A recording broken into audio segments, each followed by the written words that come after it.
untuk menduduki, berjuang untuk berkuasa.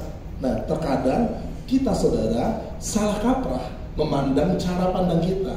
Kalau kita berjuang untuk apa, ya udah, berjuang untuk untuk sekedar hidup. Berjuang ya udahlah untuk sekedar menjalani kehidupan bersama. Kadang kita nggak mengerti perjuangan kita sebenarnya untuk apa. Perjuangan kita sebenarnya didasari dengan apa. Perjuangan kita sebenarnya apa yang mau kita berikan buat Tuhan.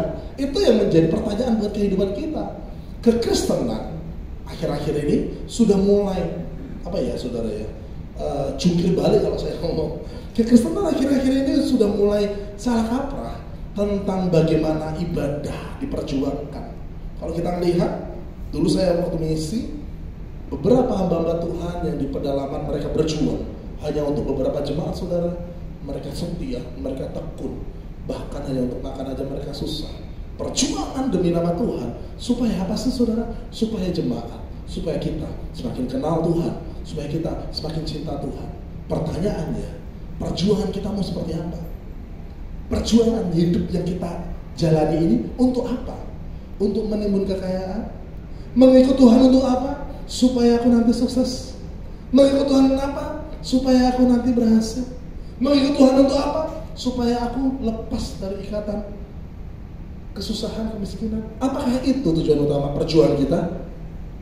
Mungkin perlu kita review ulang. Mungkin perlu kita cek ulang. Mungkin kita perlu perbaiki apa yang menjadi struktur, kerangka, dasar perjuangan hidup kita. Kalau kita memperjuangkan sesuatu hanya karena kata orang, hanya karena kata teman, hanya karena kata orang tua, ya ini perlu kita merestrukturasi, membuat struktur yang baru. Untuk apa? Supaya kita ngerti bahwa perjuangan yang kita perjuangkan ini hanya untuk memuliakan nama Tuhan. Perjuangan yang kita lakukan ini supaya kita menjadi saksi.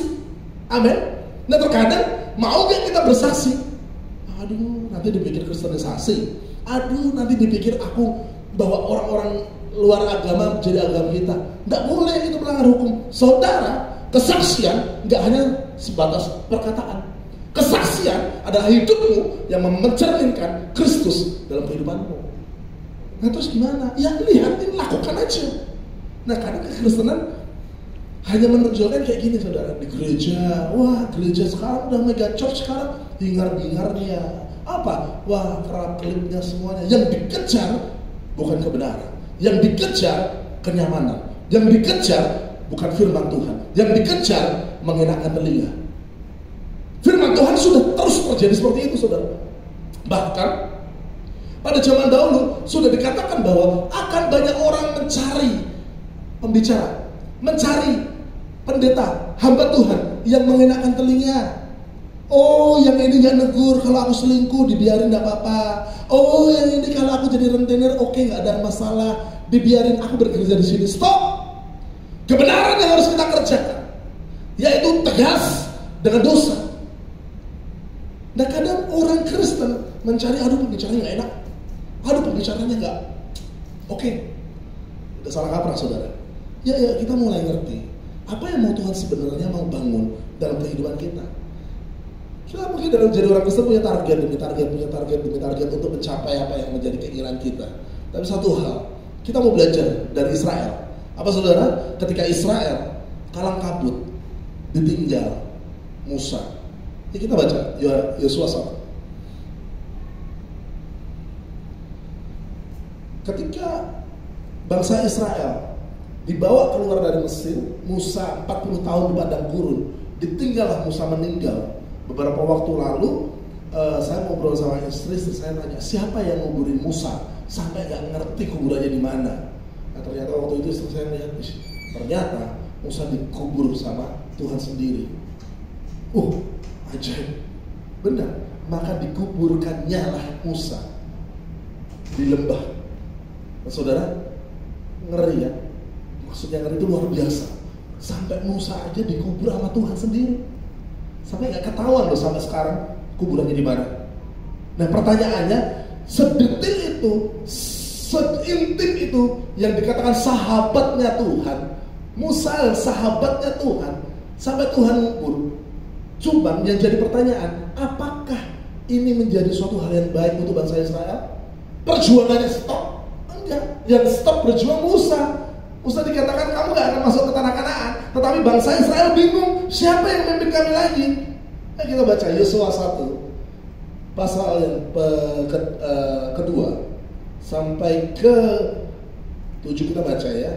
Bergantian ya. Kita tolong multimedia bantu munculkan. Saya mau bicara, saya mau menyampaikan tentang perjuangan yang kita perjuangkan ini adalah perjuangan yang harusnya didasari dengan kebenaran firman Tuhan, yang harus didasari dengan apa yang sebenarnya Tuhan sudah lakukan dalam hidup kita. Jangan sampai kita berjuang tapi salah cara mindset pandangan kita. Kita berjuang tapi salah bagaimana kita menjalani perjuangan kita. Nah, ini yang mau saya sampaikan, yang Tuhan sampaikan kepada Yosua. Begitu juga sore hari ini Tuhan sampaikan buat kita. Amin. Kita baca Yosua pasal 1. Saya pasal ayat kedua, Bapak Saudara ayat 3, 4 saya, 5 Bapak Saudara. Oke, bergantian ya. Yosua 1 pasal ayat 1 ayat yang kedua. Demikian firman Tuhan, hambaku Musa telah mati. Sebab itu bersiaplah sekarang.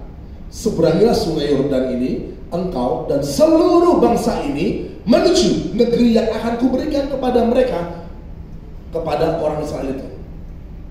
Setiap tempat yang akan diinjak oleh telapak kakimu, kuberikan kepada kamu, seperti yang telah kujanjikan kepada Musa. Yang keempat, dari padang gurun dan gunung Libanon yang sebelah sana itu sampai ke sungai besar, yakni sungai Efrat, seluruh tanah orang Het sampai ke laut besar di sebelah matahari terbenam, semuanya itu akan menjadi daerahmu.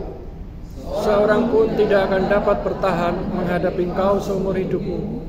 Seperti aku menyertai Musa, demikianlah aku akan menyertai engkau. Aku tidak akan membiarkan engkau dan tidak akan meninggalkan engkau. Amin. Ayat yang ke-6 kita baca bareng-bareng ya. Yuk, 2, 3.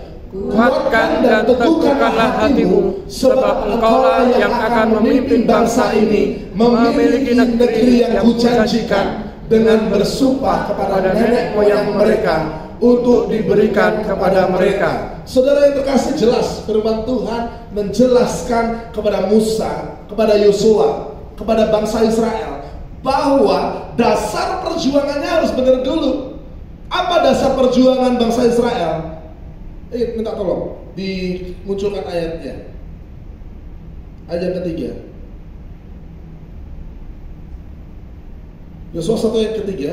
Setiap tempat yang akan diinjak oleh telapak kakimu, kuberikan kepadamu, seperti yang telah kujanjikan kepada Musa. Saudara, kalau kita mau berperang, kalau kita mau berjuang, harus punya janji yang jelas.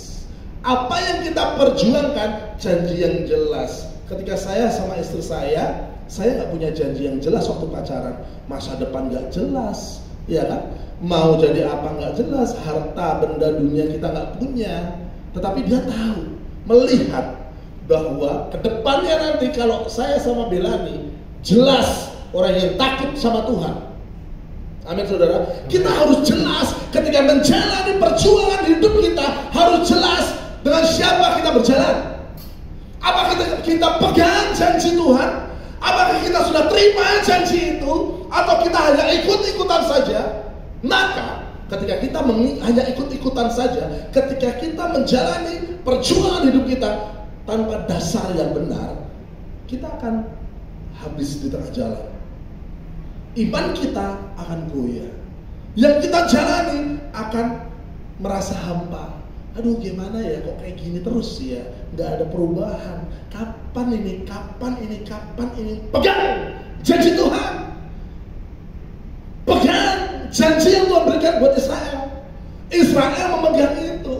Tuhan mendelegasikan, mengestafetkan dari Musa ke Yosua. Hei Yosua, daerah setiap tempat yang kau injakkan oleh telapak kakimu, ku berikan kepadamu. Sore hari ini Tuhan bicara, WGCC, apa yang kau buat oleh telapak kakimu diberikan kepadamu. Tuhan janjikan itu. Karena yang kita sembah Allah yang sama. Allah Abraham, Allah Isa, Allah Yakub, Allah Yusuf, Allahnya Daud. Yesus Kristus yang kita sembah sama yang kita sembah bangsa Israel, maka Allah yang dia sembah sama dengan yang kita sembah, maka janjinya buat kita ya dan amin. Oleh sebab itu perkataan ini nih powerful saudara. Kalau kita berjuang harus punya dasar janji Tuhan. Kalau kita nggak punya dasar janji Tuhan, kayak tadi firman ibadah kedua, nggak ada kemauan yang kuat, nggak ada kemauan yang bisa dicapai, karena janjinya palsu. Kalau kita mau menikahi atau menantikan dinikahi sama orang, pasti menanti-nantikan janji si abang ini. Abang, kapan nih bang mau dinikahi? Tenang ya, nunggu 50 juta lagi, ya kan? Abang, kapan nih mau dinikahi? Tahun depan ya terkumpul. Sekarang terkumpul berapa? Baru 5 juta. Oh, janji. Ya kan? Kita apa? Tekun menanti janji pasangan kita. Tapi Tuhan gak pernah ingkar janji, amin. Amin. Tetapi Tuhan tidak akan membiarkan hidup kita sendiri, amin. Amin. Seperti yang dikatakan ayat yang keempat, apa yang dikatakan? Ayat yang ke-5. Ini loh janji Tuhan. Ketika Tuhan berkata kepada Israel, aku akan menyertai kau seperti aku menyertai Musa. Joshua, tenang, aku menyertai kamu Jo, seperti aku menyertai Musa. Ayat yang ke-5, Tuhan ngomong gini, seorang pun tidak akan dapat bertahan menghadapi engkau seumur hidupmu. Dahsyat ya? Janji ini buat kita, amin. Yuk katakan yuk, seorang pun tidak akan dapat bertahan menghadapi saya seumur hidupku. Yuk, bareng-bareng yang katakannya. 1, 2, 3. Seorang pun tidak akan dapat bertahan menghadapi saya seumur hidupku. Tuhan berjanji buat hidupmu. Maksudnya apa? Maksudnya apa? Kita jadi berkuasa? Ya oke. Maksudnya apa? Saudara, ketika kita memiliki problem, masalah, pergumulan hidup, tidak ada yang tidak bisa diselesaikan. Semuanya beres bersama Tuhan. Amin. Itu janji Tuhan. Gak ada satupun masalah yang bertahan berdiri di depanmu. Tidak ada satupun problema masalah yang tidak bisa diselesaikan dalam hidupmu. Tapi kapan? Tepat waktu Tuhan akan kerjakan. Terus sampai kapan aku harus merasakan kayak gini? Tepat waktu Tuhan akan kerjakan. Tidak ada satupun yang bertahan berdiri di hadapanmu. Seperti Tuhan menyertai Musa. Saudara, perjuangan kita yang pertama harus didasari dengan janji Tuhan. Ini kita harus tahu, saudara. Buat apa kita berjuang menjadi orang Kristen? Buat apa kita berjuang mendidik anak iman kekristenan buat anak? Buat apa kita berjuang menjalani hidup ini merantau? Hanya untuk kemuliaan diri kita? Kalau hanya untuk kemuliaan diri kita, maka kita akan menghalalkan banyak cara. Kita akan jadi cowboy. Ya udah ngikutin dunia gimana berjalan. Kalau dunia A, aku ikut A plus deh dikit. Kalau dunia kayak gini, aku ikut deh, dunia gak ada masalah. Saudara, dasar kehidupan kita sudah tidak sesuai dengan maunya Tuhan. Kalau kita mau kebenaran ini nyata, janjinya ya dan amin terjadi dalam hidup kita, kita harus ngerti, mempraktekkan, menjalankan firman Tuhan ini. Dari ayat 2, 3, 4, 5 berbicara tentang janji Tuhan. Dia akan menyertai, dia akan ada, dia akan memberikan kuasa, yang tanah kamu injak itu akan jadi milikmu, janji Tuhan. Tetapi supaya itu terjadi, beberapa ayat 6, 7, dan 8. Kalau nggak salah ada 3 kali kalimat yang penting dan harus kita lakukan. Kita baca Yosua 1 ayat yang ke-6. Ayat yang ke-6 berkata bahwa kuatkan dan teguhkanlah hatimu. 6a. Ayat yang ke-7 hanya kuatkan dan teguhkanlah hatimu, ditambah dengan sungguh-sungguh. Kemudian ayat yang berapa? 1 kali lagi. 8, 9. Ayat yang 9 berkata, bukankah telah kuperintahkan kepadamu, hai Joshua, kuatkan dan teguhkanlah hatimu. Saudara, dua kata, kuatkan dan teguhkanlah hatimu, itu akan mengiringimu di dalam perjuangan hidup. Kalau kita menjalani kehidupan gak kuat, kalau kita menjalani kehidupan gak teguh, goyang, gimana perjuangan bisa terlaksana dan terselesaikan dengan baik? Ini saudara, ini akan jadi apa ya saudara ya? Menjadi inputan buat kita. Yuk, kita sama-sama kuatkan dan teguhkan hati kita. Ini kuncinya. Amin saudara. Amin. Efesus ayat yang ke-6. Efesus ayat yang ke-6, pasal 6 maksud saya. Efesus 6 ayat yang ke-13. Kita belajar ya saudara ya. Kita belajar supaya gini loh, hidup kita ini gak jadi sembarangan, hidup kita ini gak menjadi gampangan, hidup kita ini gak berjuang asal kesana asal kesini, tetapi hidup kita on the track God, di tracknya Tuhan. Amin saudara. Efesus 6 ayat 13 bicara gini saudara, sebab itu ambillah seluruh perlengkapan senjata Allah, supaya kamu dapat melakukan perlawanan pada hari yang jahat itu dan tetap berdiri. Saya mau kasih garis bawah, dan tetap berdiri. Ayat yang ke-14. Ayat yang ke-14. Ayat ke-14a berkata, jadi berdirilah tegak. Saudara, saya mau berkata, saya mau bahas soal tetap berdiri, berdirilah tegak. Seorang yang siap dalam menjalani perjuangan, dalam menjalani peperangan, dalam menjalani pertempuran kehidupan, dia berdiri tegak. Berdiri tegak itu bahasa Yunaninya histemi. Histemi itu artinya tidak goyah, tidak lemah, ya, tidak disangsikan, yakin dan bergerak maju saudara. Orang yang berdiri tegak, pikirannya gak mikirin masa lalu. Orang yang berdiri tegak gak mikirin, wah nasiku belum diangkat, wah jemuranku ini mau hujan. Orang yang mau bertempur, berperang, lihat lawannya di depan, gak mikirin masa lalu.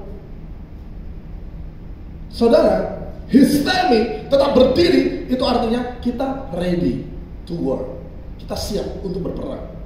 Itulah kenapa Tuhan tekankan kepada Yosua, hai Joshua, hanya kuatkan dan teguhkan hatimu, berdiri tegak, hadapi masalahmu, lupakan apa yang di belakangmu. Lu udah ditinggal sama Musa, gak apa-apa, karena aku menyertai engkau seperti aku menyertai Musa.